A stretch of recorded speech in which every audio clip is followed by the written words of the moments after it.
नमस्कार बच्चों, मैं फिर उपस्थित हो गई हूँ।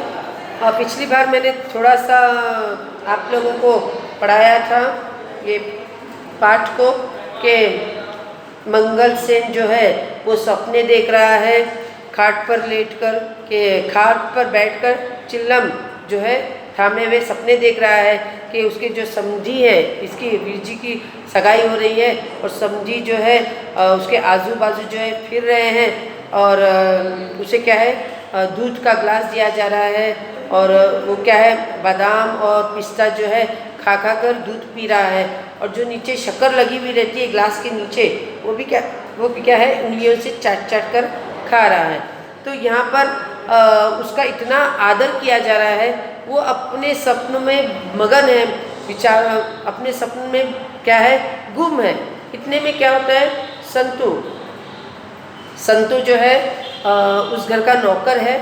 प्रश्न पूछा जाएगा वीर जी का नौकर कौन है, या फिर जो है अलग तरह से प्रश्न पूछे जाते हैं। तो या फिर चाचा मंगल सिंह के हाथ में चाचा मंगल सेन चिल्लम थामे क्या देख रहे थे, तो सपने देख रहे थे। और नौकर का नाम क्या है, तो संतु। तो वो क्या करता है, आकर चाचा को उठाता है और कहता है कि तुम्हें क्या है सगाई में नहीं लेकर जाएंगे। तो मंगल सेन को क्या है विश्वास नहीं होता। वो कहता है मैं नहीं जाऊंगा तो क्या तू जाएगा, इस तरह से क्या है ये करता है। तो संतु कहता है नहीं, आपको नहीं लेकर जाएगा यहाँ पर सगाई करके इतना कहता है। इतने में वो देखना चाहते हैं मंगल सेन के सचमुच संतु करेक्ट कह रहा है, सच बोल रहा है क्या, इसीलिए वो कमरे में जाने लगते हैं। रसोई घर में जाते हैं, वहाँ पर जो है आर्ग्यूमेंट होता रहता है, बहस होती रहती है। वहाँ पर कौन बैठा होता है, मनोरमा और वीर जी जो है एक ही थाली में खाना खा रहे हैं।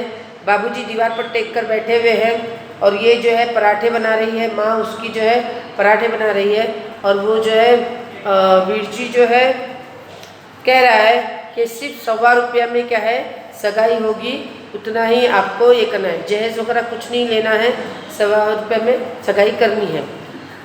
अब यहाँ पर जो है ये अभी तक सुना नहीं है मैं मंगल सेन ने, मगर यहाँ पर ये वार्तालाप हो रही है कि रसोई घर में एक तरफ दीवार के साथ पीठ लगाए बाबूजी बैठे खाना खा रहे हैं, चौके के ऐन बीच में वीर जी और मनोरमा भाई बहन एक साथ एक ही थाली में खाना खा रहे हैं। माँ जी चूल्हे के सामने बैठे पराठे बना रही है। माँ बेटे को समझा रही थी यही मौके खुशी के होते हैं बेटा, कोई पैसे का भूखा नहीं होता। अब माँ जो है बेटे को समझा रही है कि ये फंक्शंस ऐसे होते हैं, ये जो मौके ऐसे होते हैं जिसमें खुशी मिलती है, सभी सगे संबंधी आते हैं, रिश्तेदार आते हैं और क्या है सभी इस फंक्शन में बोलो या इस खुशी में हैं, सभी लोग क्या है अटेंड होते हैं, हमारा दुख सुख बांटते हैं, सब एक दूसरे को मिलते हैं। सालों के बाद क्या है ऐसे मौके पर क्या है सभी रिश्तेदार मिलते हैं। तो वो यहाँ पर यही कह रही है कि ये क्या है खुशी का मौका है और कोई क्या है कि पैसों का भूखा नहीं होता, प्रेम का भूखा होता है, एक रिश्ते का भूखा होता है। तो तू ऐसे मौके पर ही क्या है किसी को नहीं बुला रहा है, ये क्या है माँ डांट रही है अपने बेटे को। अकेले तुम्हारे पिताजी सगाई डलवाने जाएंगे तो समझी भी इसे अपना अपमान समझेंगे। अब वो समझा रही है कि अकेले सिर्फ पिताजी ही जाएंगे तो ये अच्छा नहीं होगा, अर्थात क्या है समझी कुछ क्या कहेंगे अपमान समझेंगे उनका खुद का। इस तरह से एक माँ जो है अपने बेटे को समझा रही है, क्योंकि बच्चे जो है वो दुनिया नहीं देखे रहते हैं, उनको परंपराएं क्या है पता नहीं होता, रीत रिवाज क्या है मालूम नहीं रहता। और जो बातें बाद में सुननी पड़ती है वो किसको सुननी पड़ती है, माता पिता को। इस तरह से जो है इसीलिए माँ उसको समझा रही है वीर जी को कि क्या है कि ऐसे खुशी के मौके पर ये ऐसे मत कर, सभी रिश्तेदारों को बुलाओ, सिर्फ पिताजी अकेले कैसे जाएंगे। इससे क्या है समझी लोगों का क्या है अपमान, समझी लोग जो है अपना अपमान समझेंगे। मैंने कह दिया माँ मेरी सगाई 125 रुपये में होगी और केवल बाबूजी सगाई डलवाने जाएंगे, जो मंजूर नहीं हो तो अभी से, अब ये एक तरह से क्या कर रहा है डरा रहा है या धमका रहा है माँ को। मैंने एक बार फाइनल कह दिया कि ₹1.25 में क्या होगी, मंगनी ये सगाई होगी और बाबूजी जाएंगे, इसके आगे कुछ मत कहना, वरना का अर्थ आप लोग समझ गए होंगे कि ये मंगनी तोड़ना चाह रहा है, तो वो धमकी दे रहा है माँ को। अब माँ क्या कहती है, बस आगे कुछ मत कहना। माँ ने झट से टोकते हुए उसे कहा।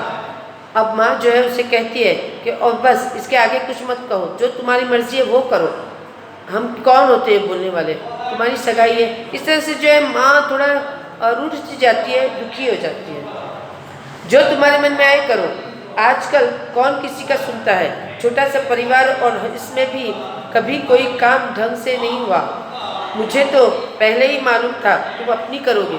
अब वो कहती है कि अब आगे मत कुछ कहना, मैं कुछ नहीं सुनना चाहती। अब क्या है, छोटा सा परिवार है, उसमें भी जो भी कार्य है वो क्या है, ढंग से नहीं होता, सब अपनी अपनी मनमानी कर रहे हैं, तो तुम भी अपनी मनमानी करो। इस तरह से जो है माँ नाराज हो रही है। अपनी क्यों करेगा, मैं कान खींचकर इससे मनवा दूंगा। अब ये पिताजी बाबूजी है बीच में बोल रहे हैं कि वो अपनी मनमानी कैसे करेगा, मैं इसे क्या है समझाऊंगा, मैं इसे क्या है बिठाकर प्यार से बताऊंगा कि रीत रिवाज क्या होती है। इस तरह से इनडायरेक्टली बाबूजी कान खींचकर कहना अर्थात क्या, मनवाना अर्थात समझाने वाले, वो कान खींचना अर्थात सचमुच कान नहीं खींच रहे, वो क्या है समझाने वाले हैं उसे। बाबूजी ने बेटे की ओर देखते हुए बड़े दुलार से कहा, ठीक है, पर वीर जी खींच उठे, क्या आप खुद नहीं कहा करते थे कि ब्याह शादियों पर पैसे बर्बाद नहीं करना चाहिए। अब अपने बेटे की सगाई का वक्त आया तो सिद्धांत ताक पर रख दिए, बस आप अकेले जाइए और ₹1.25 लेकर सगाई डलवा लाइए। अब यहाँ पर जो है बचपन से जो है माता पिता अपने बच्चे को जो सिद्धांत कहे या फिर जो बताते हैं कि समाज में कैसे रहना है और क्या चल रहा है, तो यहाँ पर वो अपने पिताजी को ही क्या है कह रहा है कि तुमने हमें बचपन से क्या सिखाया था कि किस तरह से पैसों का प्रयोग करना है या किस तरह से लोगों से मिलना है, दूसरी जो भी बातें हैं ऐसे कैसे जीवन बिताना है, तो आपने ही बताया था कि फजूल खर्ची नहीं करनी है, पैसे बर्बाद नहीं करने हैं। आजकल हम शादियों में देखते हैं शो ऑफ बहुत किया जाता है, बाहर गरीब भूखा नंगा बैठा रहता है जो खाने के लिए तरसता रहता है, मगर उसको खाना ना डाल के यहाँ लाइटिंग के लिए, यहाँ फूलों के लिए, यहाँ स्टेज के लिए, स्टेज को संवारने के लिए इतने हज़ारों लाखों के पैसे बर्बाद करते हैं, वो एक दिन के, सिर्फ एक दिन के खुशी के लिए। मैं समझती हूँ वही पैसे अगर तुम किसी गरीब को दोगे तो वो दुआएं देगी, वो उसकी जो है मन जो है तुम्हारे लिए दुआएं निकलेगा। उतना नहीं, थोड़ा तो उसके लिए अनाज।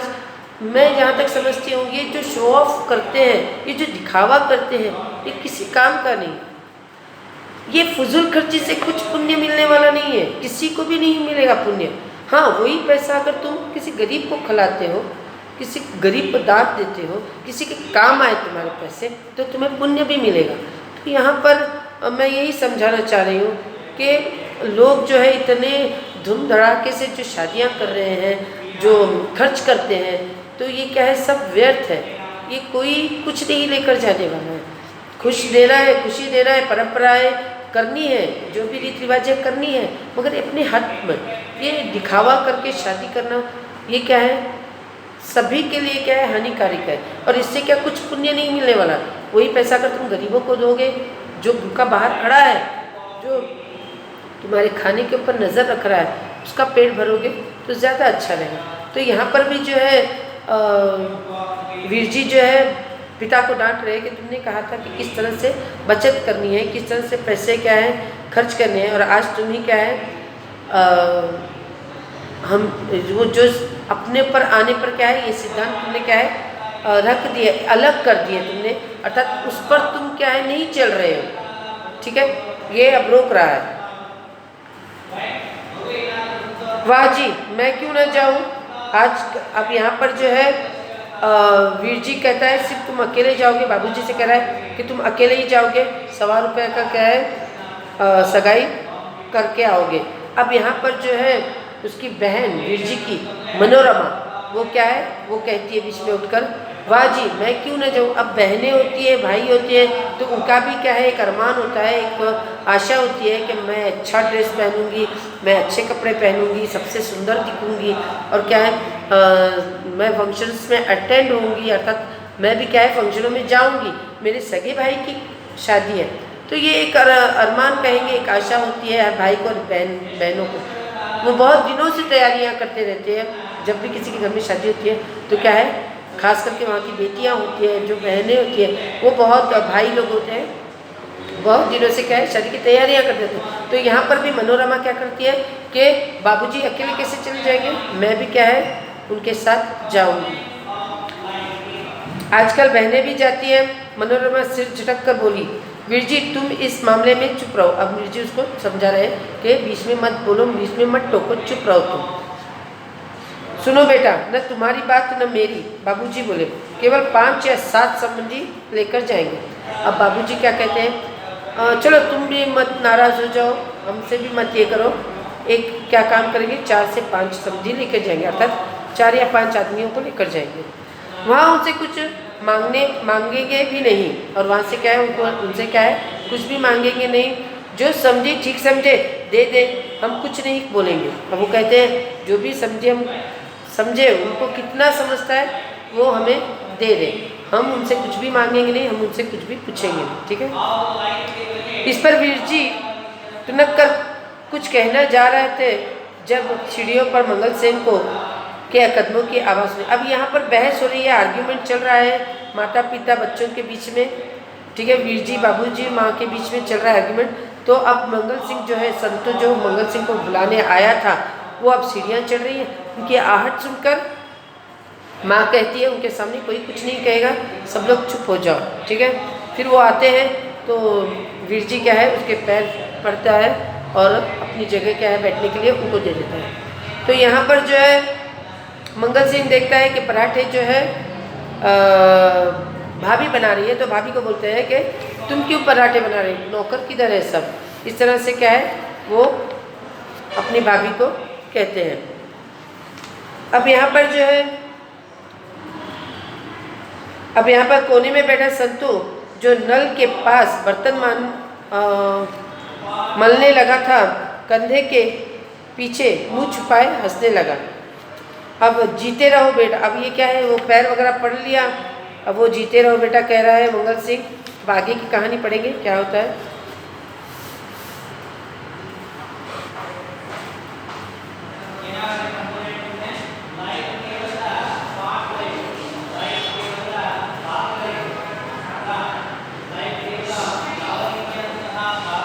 अब क्या अचानक बाबूजी कुछ पूछते हैं। सहसा बाबूजी ने मंगल सिंह से पूछा, आज रामदास के पास गए थे, किराया दिया उसने या नहीं। अब अचानक जो है बाबूजी है मंगल सिंह से प्रश्न पूछ रहे हैं कि तुमने रामदास के पास गए थे क्या, वहाँ से किराया लिया क्या। तो मंगल सिंह खुशी में थे एकदम, अर्थात उनको लगा कि वो सगाई में उसे ले जा रहे हैं करके, तो वो उस खुशी में क्या है मगन है।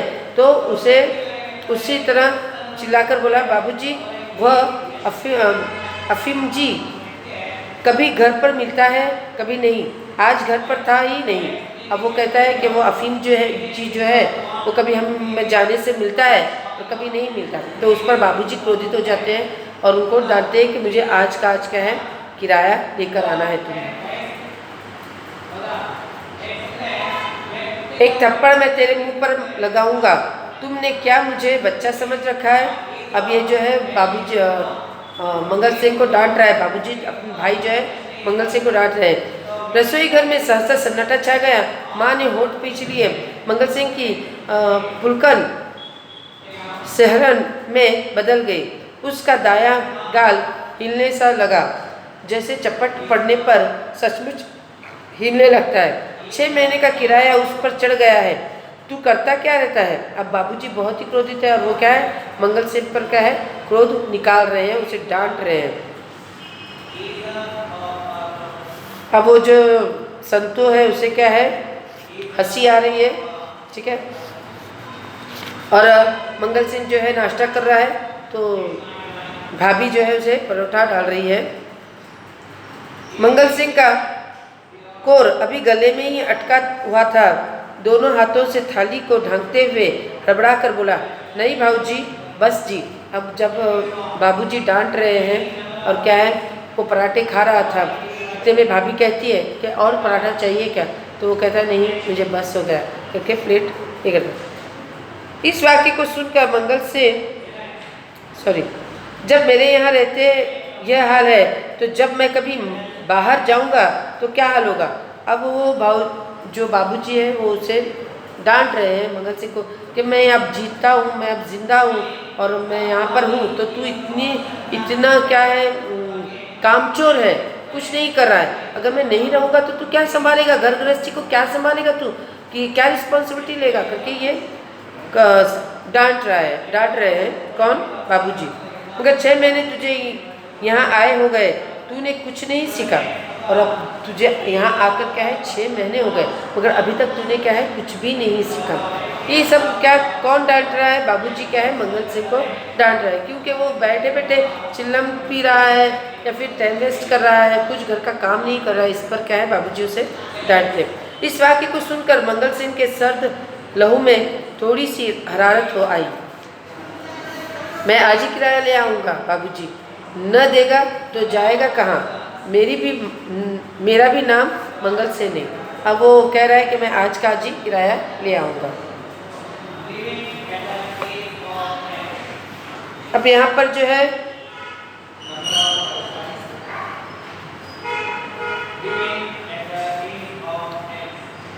मंगल सिंह, अब ये जो इतना उसको डांट रहे हैं बाबूजी, तो ये भाभी को पसंद नहीं आ रहा था, उसकी पत्नी को अच्छा नहीं लग रहा कि वो उसे डांट रहे हैं। तो वो अपने पति को क्या है समझाती है कि इस तरह से क्या है उसे डांटा ना करो, अच्छा नहीं लगता, हमारे सामने तुम उनकी इंसल्ट कर रहे हो।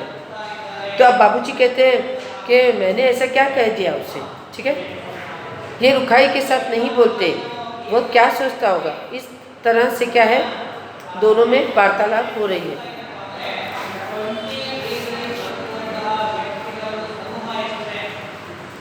अब यहाँ पर जो है रसोई घर में चुप्पी छा गई। इस समस्या का कोई हल नज़र नहीं आ रहा था। वीरजी टस से मस्त नहीं हो रहे थे, वो सिर्फ यही कहे जा रहे थे कि 1.25 रुपये में क्या है तुमको सगाई करनी है। वीरजी गुस्से में थे। चाचा मंगल सिंह गरीब है, इसीलिए उसके साथ ऐसा व्यवहार किया जा रहा था। अर्थात क्या है उसे जो